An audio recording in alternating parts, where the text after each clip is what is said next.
Det fredag 5. april. Velkommen til en USA-spesial innenfor Dagsorden. Vi skal altså vie denne sendingen til utviklingen i USA. Disse klippene noe gamle, men de sier veldig mye om situasjonen, så de like relevante og aktuelle som de var da de ble spilt inn i 22. mars, tror jeg. Og dere får se dem med norske undertekster, for det viktig for oss at alle kan følge med. Det første et klipp av Jesse Waters, som jo har overtatt Tuckers plass på Fox, og han svinger veldig mellom en litt tullete tone og veldig gode og skarpe innlegg. Og her hadde han hvor han sa at kuppet allerede i gang foran øynene våre. Og dette nok ikke noe Rupert Murdoch så veldig glad for, fordi han ga jo redaksjonen i Fox ordre om at Trump skulle bli en ikke-person. Og sånn var det også i lang tid, at Trump var nesten fraværende fra Fox sendeflate, også den nettavisen. Men det var de jo nødt for å gjøre om på når Trump reiste seg og hadde et comeback som ingen før har hatt i amerikansk politikk. Og det Trump som amerikanerne vil ha, og hvis ikke Fox med på den vogna, så går det i grøfta. Og Jesse Waters forteller veldig klart hva det som holder på å skje. Det at den dype staten, som New York Times og Washington Post og CIA og alle disse grene, Justisdepartementet, FBI, som vi har lært å kjenne nå over 8 år. Det derfor amerikanerne ligger så langt foran oss i erkjennelsen, for de har sett dette monsteret på nært hold. Vær så god, Jesse. And last hour, polls closed in Florida. Former President Donald Trump voted in Palm Beach this afternoon, alongside former First Lady Melania Trump. The couple strolling outside to address a gaggle of reporters who enjoyed having a president who actually answers questions. They have to close the borders. Our country is dying. Our country is being overridden. This is an invasion. How will you conduct a mass deportation? That'll be very evident. It'll go very quickly. I will tell you that. It'll go to deportation. We're going to get the criminals out of our country right away. Mrs. Trump, are you going to return to the campaign trail with your husband? Stay tuned. Who did you vote for? What are you trying to prove? I voted for Donald Trump. Yeah. Did somebody just say, who'd you vote for? Yeah, I voted for Donald Trump. Thank you. Keep watching Fox's election results come in all night. So in the 1960s, Americans got a look behind the curtain of Washington.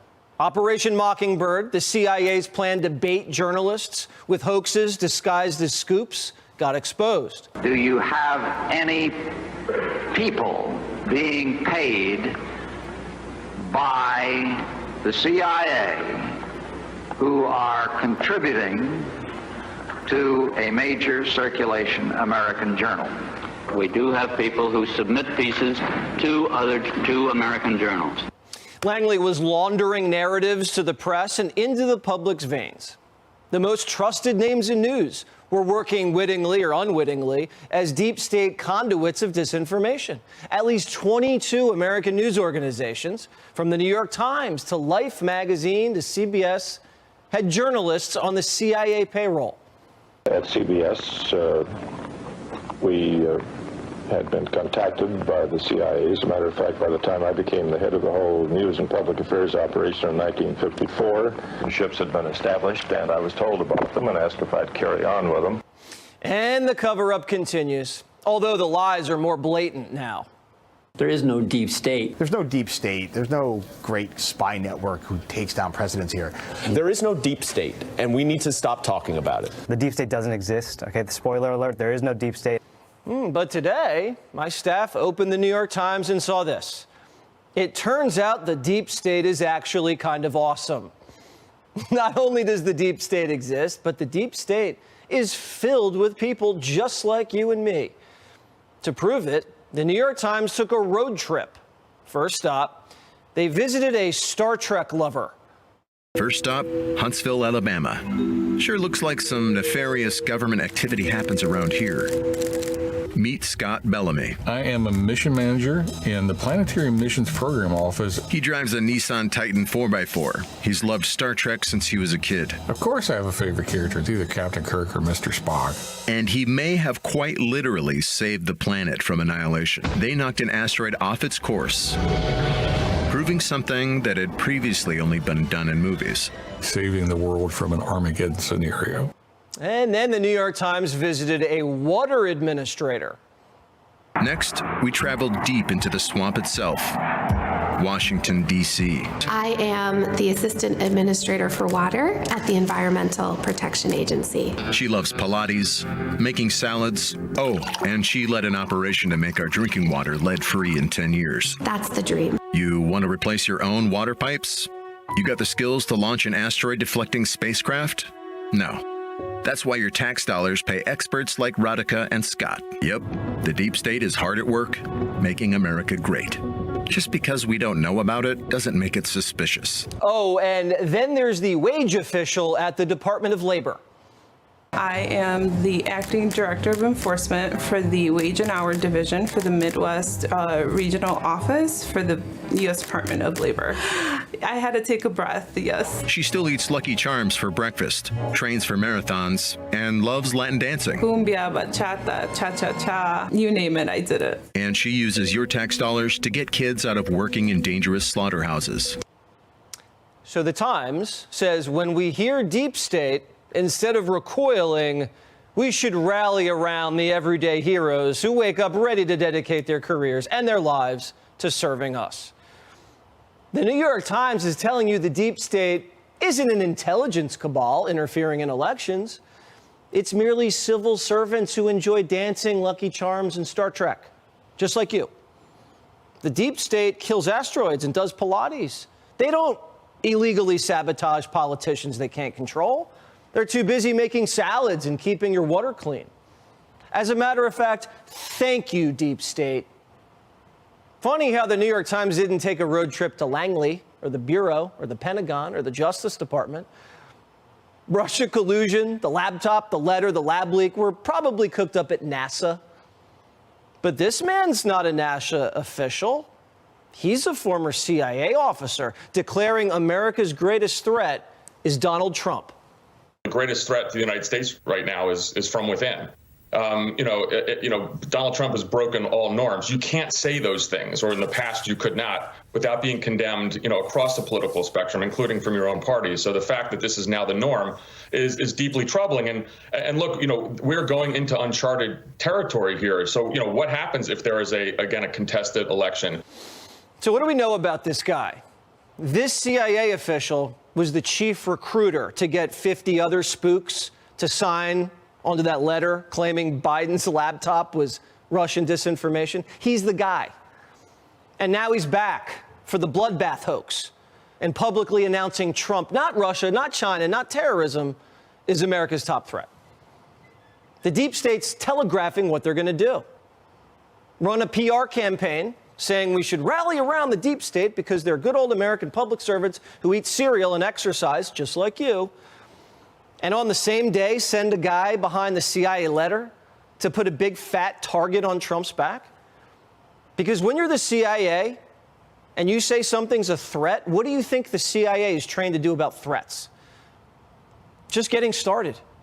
Not only is Trump a security threat, he's an unstable psychopath, they say. He uses this apocalyptic language, this violent language consistently, almost on any topic.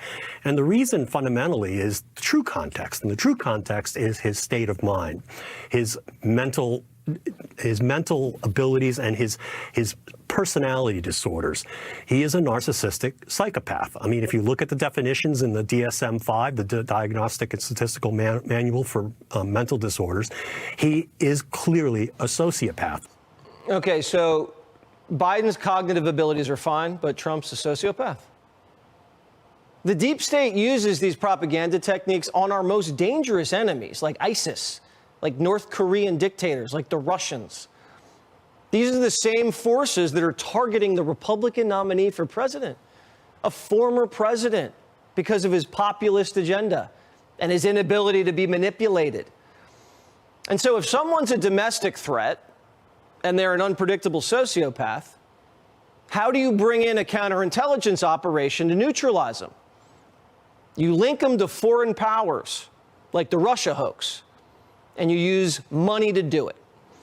Now, Trump has got to put up a $500 million cash bond just to appeal his excessive fine in New York so Letitia James doesn't seize his properties. The real problem that we as Americans need to be watching is where the money, if at all, comes from. Is it going to come from Qatar? Is it going to come from Saudi Arabia? Could it come through some back channel oligarch from Russia? If in fact that happens, just think about the danger that Donald Trump is putting America and our national security at risk. He will now be indebted to a foreign entity. And as a potential president of the United States, imagine if, God forbid, 1,000,000 times that he wins. Imagine the indebtedness that he will have to a foreign entity over the benefit and the needs of America. So now they've established a national security threat, foreign blackmail, and mental instability. And to make the Trump presidency even more dangerous, they warn of an impending American genocide if he isn't stopped. He's going to come after immigrants. He's going to come after people of color. He was locking babies in cages as a matter of formal policy. He banned Muslim folks in this country as his first act as president. He will do that, and he will do even more. This is a man who likes words like poison, like American carnage, like bloodbath. Those are not metaphors. That is the intellectual and ideological universe in which he lives, one of violence, one of decay, one of death, and that is what he hopes to produce. We're witnessing the beginning of another coup. A dark and dangerous chapter in America's here. They're combining the dictator on day one hoax with the bloodbath hoax to justify stopping Trump by any means necessary. The deep state's preparing for war. Limbaugh warned us. What is going on in the deep state, the embedded bureaucracy where the Obama shadow government is doing everything it can to overthrow the Trump presidency. And make no mistake, that is what's happening. The media is now doing the bidding of the Obama shadow government. All these people leaking made up things, non-factual things that allow the media to continue to run stories that are nothing but speculation, that fall under the rubric of the seriousness of the charge. Click here to subscribe to the Fox News YouTube page to catch our hottest interviews and most compelling analysis. You won't get it anywhere else. Her så vi, jeg vet ikke om jeg skal ta, men han lille tjukkasen som snakket om at Trump var en narsissistisk psykopat. Han tilhører noe som heter The Lincoln Project, og de var aktive før valget i 2020. De fikk, jeg tror det var noe sånt som $90 millioner, et enormt beløp som de da brukte. De hadde en som brukte det på gutter, og ble skandalisert. George Conway blir husket fordi han gift nemlig med Kellyanne Conway, som var en av valgkamplederne for Trump i 2016. Hun meget dyktig, og jeg har problemer med å forstå hvordan det ekteskapet kan fungere. Men fordi de står altså på to vidt forskjellige fronter. Og så var det Michael Cohen, som en gang var Trumps advokat, som dømt for å være en serieløgner, men det står det jo ikke noe om når CNN bruker han som sannhetsvitne, fordi de bruker nå det de har. Demokratene og de illiberale mediene desperate. Det får du ikke vite av norske medier, for de også desperate, fordi de ser at 5. november kan bety en ny periode med Trump. De har ikke noe svar på hvorfor Trump så populær. De nekter å gå inn på det og tenke i de baner. I stedet så prøver de å sverte han og hans velgere. Og det jo nå, etter 8 år, så det som å skvette vann på gåsa. Men det klarer ikke disse radikaliserte demokratene å ta inn, og derfor så bare synker de dypere og dypere. Det heter på amerikansk, hvis du befinner deg i et hull, så må du slutte å grave, men det gjør ikke demokratene, de bare graver seg lenger og lenger ned.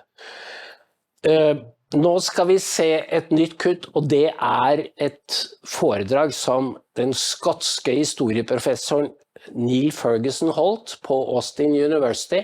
Jeg tror de prøver å stifte et nytt universitet der. Og Ferguson står og holder en tale om en bok som kom på 20-tallet, som jeg tenker kanskje vi kunne utgi på dokument. Den på fransk. Jeg nevnte den på Skogpodden i dag også, La Trahison de Klerk av Julian Benda. Der litt av flis, så det burde være overkommelig. Han beskrev hvordan de intellektuelle hadde sveket sin rolle som den kritiske stemmen i samfunnet. Og det dette Ferguson ser som en parallell. De tyske eliteuniversitetene i Marburg og Jena og så videre ble steder for den radikale tenkningen som førte til nasjonalsosialismen. Og det jo en meget ubehagelig assosiasjon at Harvard University, Yale University var de stedene hvor studentene mest hissig sa «From the river to the sea». Og før det kom så langt at de marsjerte og nærmest krevde død over jødene, så hadde de gjennomgått årevis med kritisk raseteori og antirasisme mot hvite, altså en politisk programmering som over tid førte til at de ikke liker å høre meninger de ikke står 100% innenfor. Og her det en undersøkelse som Ferguson viser til, og han kom med den statistikken, og den skremmende. Vær så god. A political activist. It's that moment when the line is crossed from Wissenschaft, from scholarship or science, to politique, to politics. That is the fatal moment. As he was writing The Treason of the Intellectuals, German professors were already well on the way to providing justifications for the anti-Semitism that would be the foundation of Hitler's Third Reich. In our time, American professors have become apologists for the anti-Semitism and terrorism of Hamas. And I mean it very seriously when I say that the fate of the great German universities, of Heidelberg, of Tübingen, of Marburg, their fate in the 1930s and 1940s is a terrible warning to the elite universities of the United States. How bad, you may say, are our established universities? Let me tell you. According to the Foundation for Individual Rights and Expression, the number of campus deplatforming attempts soared to a record high last year. There were 137, up from 81 in 2022. Let's look at the latest Heterodox Academy report. In 2022, which is the most recent data we have, 59% of students reported being reluctant to discuss at least one of 5 controversial topics they were asked about. 62% of students said That was because, quote, other students would make critical comments with each other after class. 63% of students, this is in universities across the country, agreed that the climate on their campus prevented people from saying things they believe because others might find these views offensive. Now, what is remarkable is that when you look, and I have looked, at the data for individual universities, there is scarcely any real difference. Chicago is more or less the same as Harvard, which comes bottom of the FIRE rankings for free speech. It turns out that we have a nationwide problem. It isn't just Harvard. And it cannot possibly be healthy for our republic if 60% of students in universities across the country feel they cannot speak their minds in class. Let's talk about the illiberalism of the liberals. The Challey Institute, which is at North Dakota State, asked a series of fascinating questions, and I want to share them with you because I think the results will stun you. Question, and this was a survey again of students in four-year programs across the country, a large sample.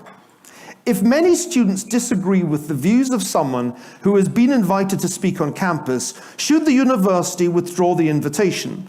Liberal and liberal-leaning students said yes in 39% of cases. Conservatives were on 17%. Question, if a required reading for a college class includes content that makes students feel uncomfortable, should that reading be dropped as a requirement? Liberal and liberal-leaning students, 42% said yes. Now get this. Question. If a professor says something that students find offensive, should that professor be reported to the university? 85% of liberal and liberal-leaning students said yes. Question. If a student says something that students find offensive, should that student be reported to the university? 76% of self-described liberal and liberal-leaning students said yes. In these conditions, of course, education becomes indoctrination. Question. Have the classes and other academic activities you've participated in during the college year changed your view of the United States? 7% of liberal and liberal-leaning students said it had made their views more positive, 55% more negative. Amongst the conservative and conservative-leaning students, 18% said it had made their views more positive, but 32%, a third, said the experience had made their views of the United States more negative. Do you understand why we're building a new university yet? How do we explain this? What's the reason? Why has this quasi-totalitarian atmosphere spread so rapidly through American higher education and beyond? Because, of course, it spreads downwards into K through 12 and outwards into corporate America. I think John Haidt, my good friend, and Greg Lukianoff, my good friend, came up with a plausible-sounding answer in a book that some of you will know, The Coddling of the American Mind. And their answer was essentially that parenting had produced a series of erroneous assumptions about the nature of life. And now Jonathan has published a new book in which he explains the epidemic of mental ill health amongst young Americans by blaming cell phones and social media. I respect these arguments, but I don't think those are the right explanations for what has gone wrong. I think there are two reasons. The first is the extraordinary and worsening political skew amongst academics, amongst the professors. And the second, which is just as bad, is the tendency of university leaders and administrators to appease or even encourage the new Red Guards in a kind of parody version of Mao's Cultural Revolution. Now, it's often said that professors are always left-wing, like it's just the way things are. Really? Was that the problem in 1920s Europe? Was that the problem in 1930s Germany? No. There's no preordained law that says professors are always liberal. And nor is it the case that it's a steady state. There's an article from 2005 by Rothman, Lichter, and Nevitt, which shows that in 1984, significant date in this context perhaps, 39% of the American professoriate on average described itself as left. By 1999, that had risen to 72%. At Harvard today, it's basically 95%. So this is not a steady state. There has been a pronounced swing to the left in academia.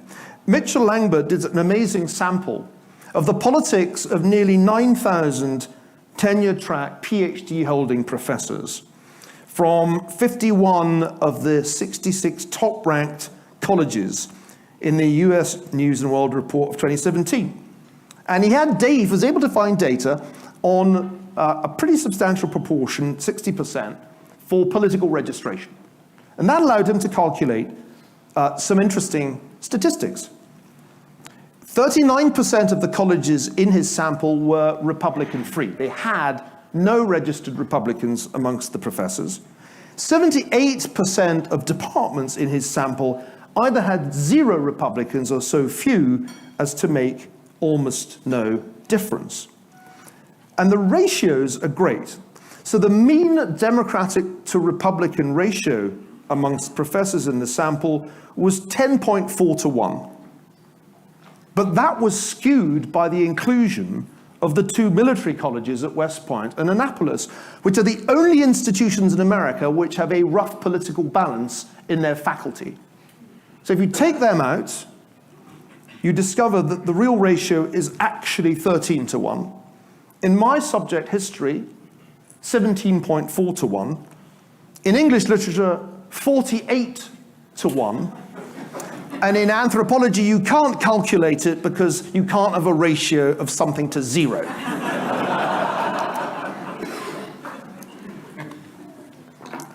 But you say, Neil, you pessimistic Scotsman, the tide is turning. It's turning because 2 presidents of eminent colleges have resigned. Liz McGill at Penn and Claudine Gay at Harvard, and so we must have passed peak woke. The pendulum that people love to tell me about. Have you been told about the pendulum? I'd love to see this pendulum. It must be a very big clock, because this pendulum's been swinging for as long as I can remember. Oh, it's about to swing the other way, really. So let me read some headlines from the Harvard Crimson. Since Claudine Gay was forced to resign, not just for her complete mishandling of the events that followed October the 7th, but also because of her serial plagiarism, which included even plagiarizing the acknowledgements in one of her publications, a remarkable feat by any standards. January 3rd, in Gay's fall, a McCarthyist tragedy. January 3rd again, Gay's resignation is not a win against anti-Semitism. January the 4th, rebuffing calls to resign, Penny Pritzker, 81, will stay in top Harvard Corporation post. January the 5th, ex-Harvard President Claudine Gay acknowledges mistakes, calls critics demagogues. Ja, vi skal legge ut hele dette foredraget til Ferguson, som tekstet, så de som vil kan se hele, men her vi fikk med noe av essensen som forklarer at Amerika, det offisielle Amerika har svingt så skarpt mot venstre. Og det en universitetsutdannelsene, både lærerne og studentene, en vesentlig del av forklaringen. De blir ideologisert mens de går på universitetet, og så går de ut i da institusjonene og i de store firmaene, og preger disse. Fordi det som spesielt, og her snakker jeg som en gammel radikale fra 60-70-tallet, at venstreorienterte føler de har en helt innlysende rett til å forandre samfunnet sånn som de vil, fordi de overbevist om at de vil det beste. Og konservative enten skadelige, eller de tilhører historiens skraphaus, som vi kalte det på 60-tallet. Og når da Trump dukket opp, fordi bølgen med venstredreining hadde jo begynt lenge før Trump dukket opp, så går de rett og slett helt bananas. Fordi Trump fenomenet som aldri skulle skjedd, han mot normalt. Og de bruker absolutt alt de har av verktøy, av handler som de drar i og trykker på, inklusive da rettsvesenet som de nå holder på med. De har tidligere brukt FBI og CIA og produsert historier. Nå de over på rettsvesenet, og selv det går jo veldig tungt, fordi de har så dårlige saker. Det ingenting å ta Trump for, fordi hadde det vært det, så hadde det vært på bordet for lenge siden. Og selv disse som holder på med perversiteter, eller har gjort avvik til normen, det klinger jo veldig hult i vanlige amerikaneres ører når de hører at det Trump som har sagt noe stygt. Han har sagt noe stygt, men altså, Clinton fløy med Jeffrey Epsteins fly, Lolita Express, 26 ganger. Og hvis Katie Hopkins til å tro på, så var trekanten mellom Monica Lewinsky, Clinton og Hillary sånn at det ikke egner seg til å fortelle på en åpen skjerm. Dette de samme som da bruker en eller annen uttalelse på tape som 8 år gammel mot Trump for å diskreditere han. Og dette amerikanerne har liksom blitt skolert gjennom alle disse årene til å se hva de opp imot, og de liker det ikke. Fordi det jo ikke bare kritisk raseteori, som altså en omvendt rasisme. Det jo også bruken av LHBTQ og transbevegelsen i ideologisk øyemed. Og da ser du designet bak den hjernevasken som amerikanerne, ikke minst barn utsatt for, nemlig at du tar en marginal gruppe som bare gjelder 0,6% av befolkningen eller noe tilsvarende, og så opphøyer du den til normen. Og det tror jeg rett og slett ikke at tilfeldig. Det tror jeg en kalkulert plan for å ødelegge kjernefamilien og foreldrenes autoritet.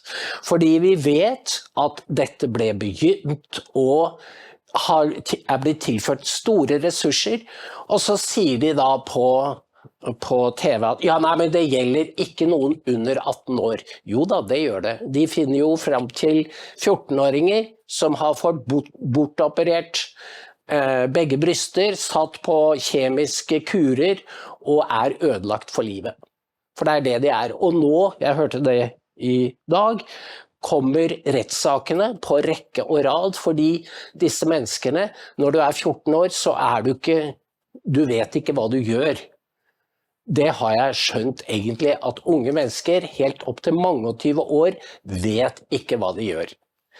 Og det har disse arkitektene bak dette transfenomenet og forstått og utnyttet, og så har det altså stått klinikker klare til å både gi de kjemisk behandling og operere dem, og forandre dem uopprettelig for resten av livet.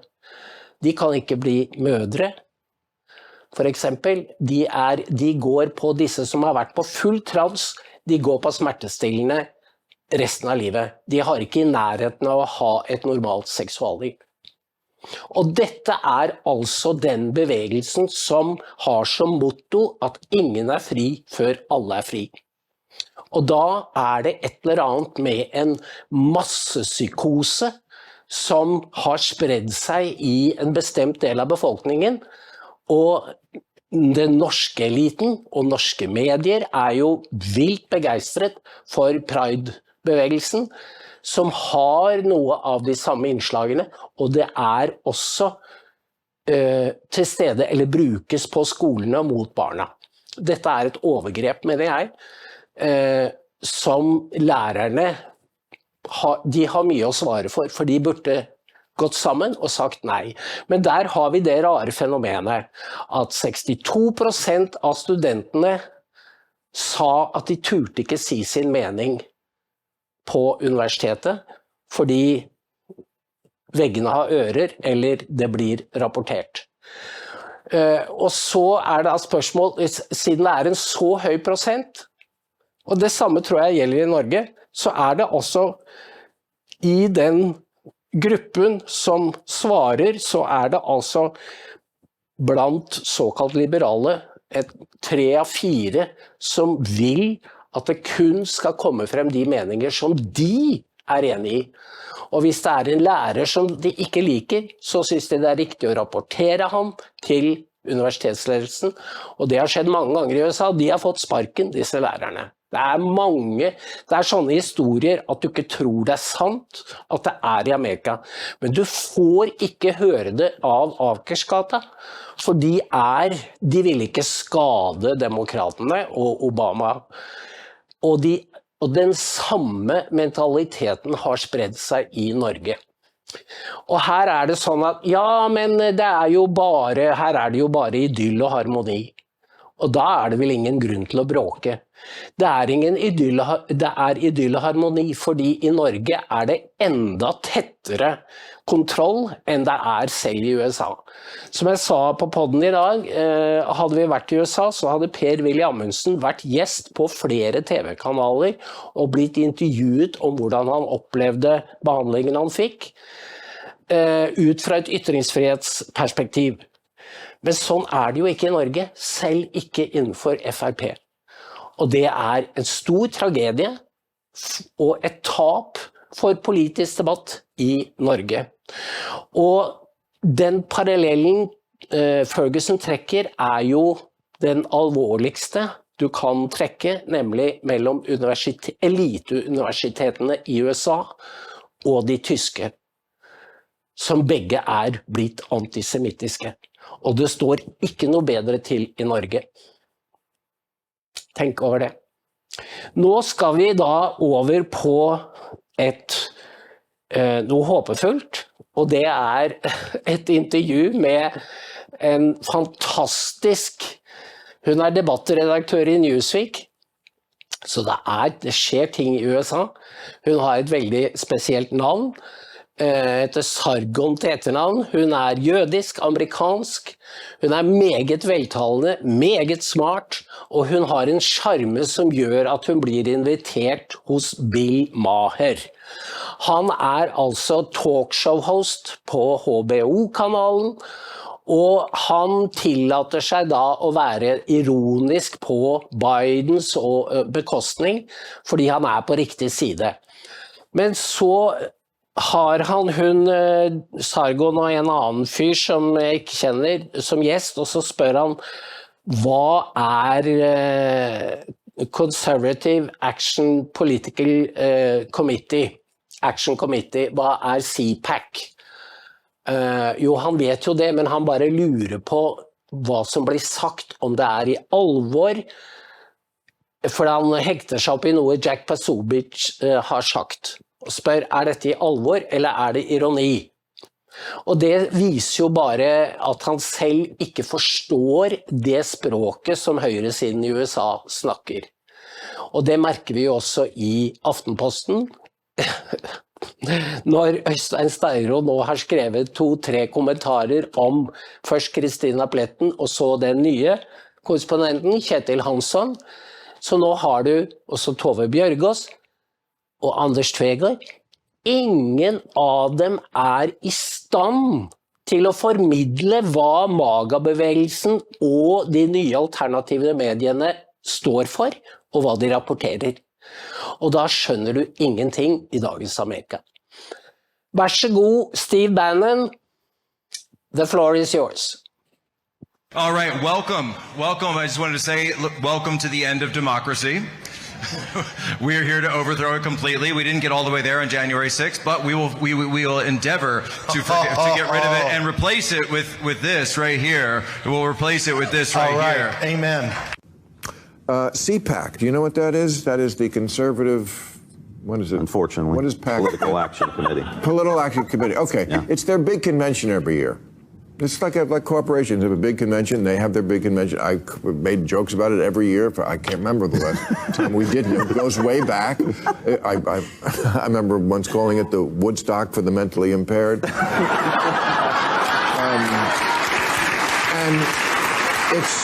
but in years past, it was like the most conservative commentators and senators and governors and. Okay, this year, there's a guy, I've heard this name, I don't know who he is, Jack Posebiec. He's doing sort of like a roundtable discussion, you know, it's a convention, they have these things. This is a quote, "Welcome to the end of democracy. We are here to overthrow it completely. We didn't get all the way there on January 6th, but we will endeavor to get rid of it." Am I missing an irony here? Am I missing a joke? Or is it, as it seems now, they are saying the quiet part out loud?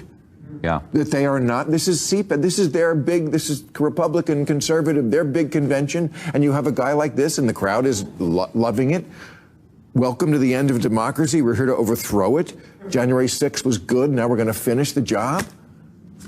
Thoughts? It's scary. Thoughts on that? Bill, that was a joke about Trump making a joke about being a dictator day one in office. That is an ironic take on how the liberal that was my question. Am I missing the irony? Conservatives, I think so. Yes, it's a joke. Really? But, yeah, and I think more to the point. To you, Bill, and to keep your day job, Jack.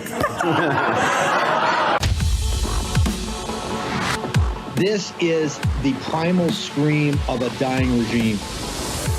Pray for our enemies, because we're going medieval on these people. Here's not got a free shot at all these networks lying about the people. The people have had a belly full of it. I know you don't like hearing that. I know you try to do everything in the world to stop that, but you're not going to stop it. It's going to happen. And where do people like that go to share the big lie? Maga media. I wish in my soul, I wish that any of these people had a conscience. Ask yourself, what is my task and what is my purpose? If that answer is to save my country, this country will be saved. War Room. Here's your host, Stephen K. Bannon. It's Tuesday, 5 March in the year of our Lord 2024. It is not often on the Bill Maher show he gets put in his place. We have the extraordinary young woman here who did that, Batya Unger Sargon from Newsweek magazine and Brooklyn. I've done Bill Maher a lot. I know those guys quite well. That was really, it happens very rarely on his show. But you knew the details. And we'll talk about what happened else. Talk to me about that. Talk to me about going in the Lion's Den. It's 3,000 people at the old, it's the CBS studios over on Highland in LA. Talk to me about being on there. Well, I'm very, very grateful to Bill for having me, because even though I am on the left, I can't get onto liberal shows, because it's kind of like that scene in Monty Python where they're like, hey, we want to join you. And they were like, well, how much do you hate the Romans? And he goes, a lot. And they're like, right, you're in. It's the same thing with Trump. If you don't hate Trump, they will not let you on, even if you want to tell them, hey, here's how the Democrats could get the working class back. They don't want to hear it. And I just find it undeniable at this point that thanks to you, Mr. Bannon, Donald Trump became the voice of the working class and the voice of saving the working class from the handshake agreement between both parties to sell them out and sell out their futures. If you have arrived at that conclusion, which I think is the only true conclusion, you cannot get into liberal spaces. So I'm very grateful to Bill for having me, although the audience definitely didn't like me. No, but I want to talk about it. You say you're a liberal or progressive, yet your books, this book is, and I know you're going to come out with a bigger media campaign later, but Second Class is one of the definitive works out there. It's about to come out. How do you say you're liberal when I read it and I feel like I'm reading a MAGA writer?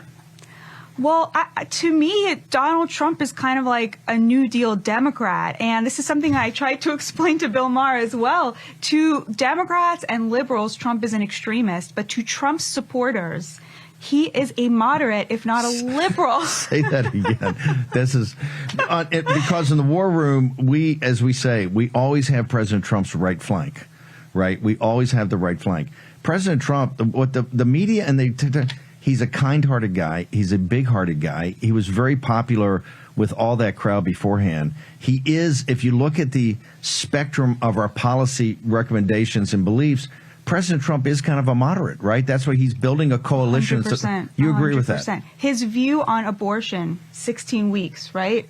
That was the Democrats' view until the 90s. His view on immigration, that mass migration is class warfare against the working class, that was the view of the Democrats until the 90s. Bernie Sanders in 2015, open borders, that's a Koch brothers proposal, right? You remember that? Trump is pro-black. He's courting black voters. He's pro-gay. I hear that from his supporters all the time, and they love that about him. That is who the Democrats used to be, and now it is who MAGA is. And I say that with a lot of love and respect. So talk about that as a liberal. You've been outcast because you take the side of the working class. Yeah. So how can that be? The Democrats tell us all the time they're a part. AOC and these people tell us they're a working class party. No, that's complete nonsense. The Democrats are the party of the college credentialed elites and the dependent poor.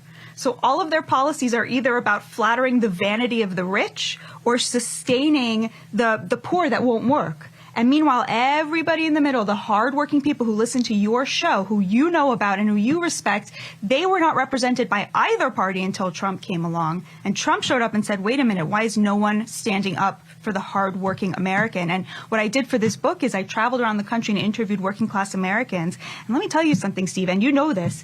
Working class Americans, whether they vote for Democrat or Republican, whether they're liberal or conservatives, they all have the same views. Like, neither party is really speaking to them. They all agree by and large about the most important issues. Polarization is a totally elite phenomenon. Walk us through that. So the elites are very, very polarized. If you talk to somebody who's been to college, conservative or liberal, somebody who works in the media, elites, somebody who works in the political elites, they look at the party platform, whether it's the GOP platform or the Democratic platform, and they're like, check, check, check, check, check. Whatever the party tells them is the good and the right, they agree with. So there's no natural connection between supporting abortion on demand and believing in climate change and supporting an open border. Those things were cobbled together because they are all in the interests of the leftist elites. And so if you're in those leftist elites, you're like, oh, these are all my priorities. If you are a hardworking American, those are not your priorities. You go issue by issue and say, well, you know, I'm a Christian, so I would never get an abortion, but I know somebody who was raped, so I don't want it to be banned. You say, well, I have a family member who's gay and I want them to be treated with dignity, but I have a child in school and I'm terrified of the trans agenda, right? You have this, because the American working class is deeply tolerant. And so that is how they approach the world. Hold it. Then I've got to bring my other, so hold it. Because, and let me say this, and I think because this book is getting so much, your book, and you're a progressive or a liberal Democrat, your book is the antidote to the book of the moment. And I think when you come out, you're going to see that. This book is what they're all talking about. White rural rage, the threat to American democracy. Now, they've just taken the same group that you've looked at and the same statistics. And do we have that clip I sent you earlier about him being on the morning show? Just let me know when it's up. They take the same group that you've studied and traveled the country to do, and the same statistical analyses you've looked at. They have come to the exact opposite conclusion. that white working class, particularly white working class that are not in cities or not in suburbs, but the rural working class, are the most xenophobic, nativist, racist, and they say now dangerous group in American history since the Confederates and the Civil War. In fact, they make direct analogies to the Confederates, to the Southern states in the Civil War. What do they see? What do you see that they've missed or are misinterpreting? This is such a slander on this great nation, and I say that as a Jewish person. I cannot sit here and allow this kind of slander of the American people to go unopposed. This book, this is the wishful thinking of over-credentialed college elites who have turned their back on the working class and who hate America, and this is their wishful thinking as their justification. Oh, we don't have to care about the working class because they're racist. You know what, Steve? Something that you have taught me first, probably before anybody else, the working class in Maga is multiracial. Guess what? Donald Trump was polling at 8% of black men. In 2020, he got 18%. He's now polling 20 to 30% of black men. You can imagine what he's going to get. The majority of Hispanics, who, by the way, the majority of that community is working class, they're also part of the MAGA movement. They're on the Trump train. This is absolute cope by a left that has abandoned labor to cater to their vanity morals and masquerade as the good guys while hating this country. How did the Democratic Party, because I come from a Democratic Union family, and we split over the Vietnam War, right? My family left, and they were huge Reagan. I mean, when Reagan came, and I remember in the 60s saying, well, Reagan's was just a small-time actor when they were, kids in the 30s. They became huge Reagan folks, right? Because they were Reagan Democrats. How did the Democratic Party, what happened to the Democratic Party that it left its working class base and really allowed it, because Buchanan talked a little bit about it, then Perot talked about it, then the Tea Party talked a little bit about it, but left it open for Donald Trump to kind of run the tables. How did they abandon the working class of this country? They decided to start catering to the college-credentialed elites. They created an economy that was extremely rewarding to people in the knowledge industry and extremely punishing to people who work with their hands for a living. And the way they did that was, first they shipped the good-paying manufacturing jobs overseas to China and Mexico to build up their middle class. Then they opened the border and imported an entirely new slave caste to undercut service industry jobs that remained here. And they, with all of this, signaled to the working class, you're nothing. You are nothing. You do a job that actually we rely on to exist. You are nothing. You only matter if you have a high IQ and you go, or these people are not all intelligent, by the way. You go and you get these credentials, and then they sit there and they trade in credentialism. They have no respect for this country or for the values of this country or for the value of hard work. They sit around in their universities and confer plaudits on each other, and then they say, oh, if you don't have a credential, you don't deserve the American dream. That was Clinton. That was Obama. Everybody's going to go to college. Not everyone wants to go to college. And by the way, most college-educated people are underemployed and still making more than working class people. It's an absolute outrage. When they realized how much money there was in the knowledge industry, they increasingly started catering to those voters. Let me tell you something. 97% of donations coming out of Silicon Valley go to Democrats. The majority of Americans making over $500,000 a year are Democrats. 9 of the 10 richest counties in this country now vote for Democrats. And the majority of donations coming out of Wall Street went to Joe Biden and not to Donald Trump, because these elites hate Trump because he represents the return of the middle class, the rise of the working class, and the pride of the working class. That's what they hate and why they write this stuff, this drivel. They cannot stand the idea that people who work with their hands for a living should have dignity. What in there you can see it, the fix is in, because they're in back of this book. This book, yes. These guys are everywhere, right? You see this? Well, but see, in a way, you gave them the playbook, because you said in 2015 they're going to be talking about racism all day, and we're going to win with economic populism. Yes. And this is what I wanted to ask you. I wanted to ask you, first of all, how did you know that? How did you come to this insight that the working class is where it's at? And B, how did you convince Trump? Well, Trump can read a room. I mean, President Trump, you could see in 12 and 13 was coming to CPAC, and I met with him in 2010 with Dave Bossie, he has a great feel for people. Remember, he's a people person, and he's a marketer. He also comes from Queens. I mean, he just has a great instinct. When I first saw him making these speeches early on, the CPAC or Dave Bossie set these things up, he was not talking with the nomenclature or the rhythm or the structure of the other Republicans. He was talking in a totally new vernacular, and people would lean into it. And I said, right there, you're seeing a change in American politics. President Trump understands. Shaw says only connect. He had just a visceral connection with working class people, and you could see it every time he went. Tell you, let's take a short break. We're here at the book, and your book's going to come out in about a month, I think it is. April 2nd, yeah. April 2nd. I've got a lot. In fact, if we can play, maybe we get the AOC was chased around, because you're from Brooklyn. You're from the heart of the beast. This is why Hillary Clinton also lost. Her headquarters was in Brooklyn. It was all hipsters, right? They had to be too hip. Jeg må skrive opp navnet, for det litt vanskelig å huske. Ungar Sargon.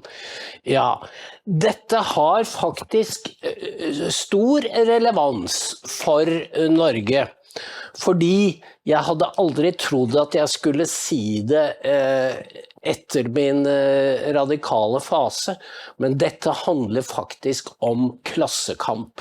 Det har Tucker vært inne på flere ganger, fordi folket gjort taust. Det har ingen talsperson som kan ha et offentlig rom hvor de kan gi uttrykk for hva vanlige folk føler og mener. Ta 2 eksempler. Vi hadde jo 2 folkebevegelser mot EU. Den første ble ledet av advokat Arne Haugstad. Den andre av Anne Enger Lahnstein, som ble noe av en folkedronning.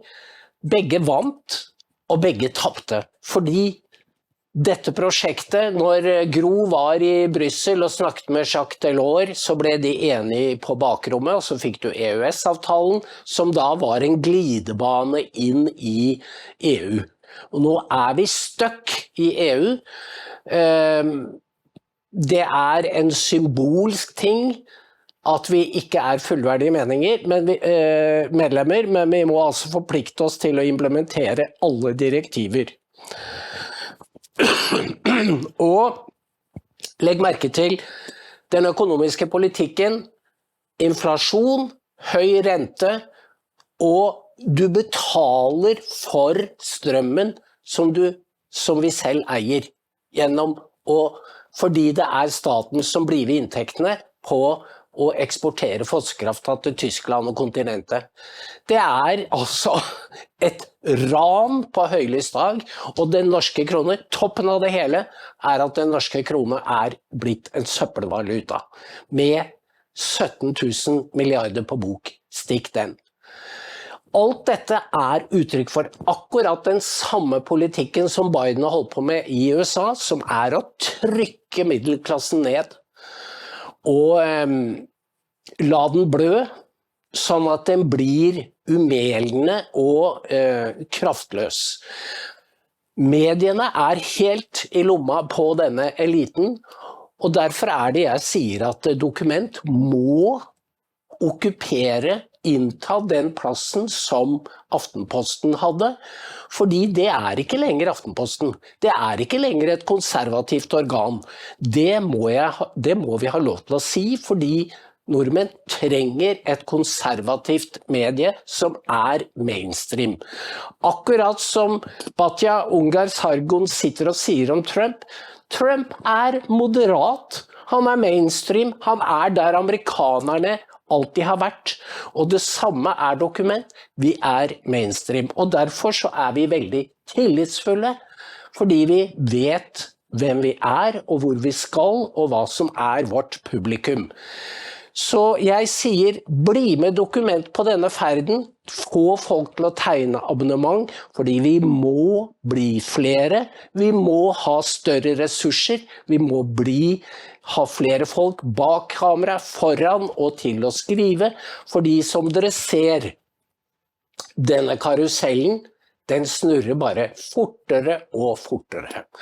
Og jeg tenker at den ondsinnede propagandaen mot Trump, som norske medier bare legger seg på ryggen og velter seg i, den minner jo om den såkalte blood libel som jøder ble utsatt for, nemlig et rykte om at de trengte kristent blod for å lage de usyrde brødene til Pesach. Og den gikk på folkemunne, og da appellerer du til folks laveste instinkter. Og det noe av det samme med dette hatpratet mot Trump. Og det lager en så spesiell stemning i offentligheten, fordi det ingen til å rykke ut og si hva det dere holder på med. Det det amerikanske folk som dere baktaler. Yes, det var dagens sending fra Dokument om tilstanden i USA og med skråblikk til Kongeriket Norge. Takk for i dag. God weekend.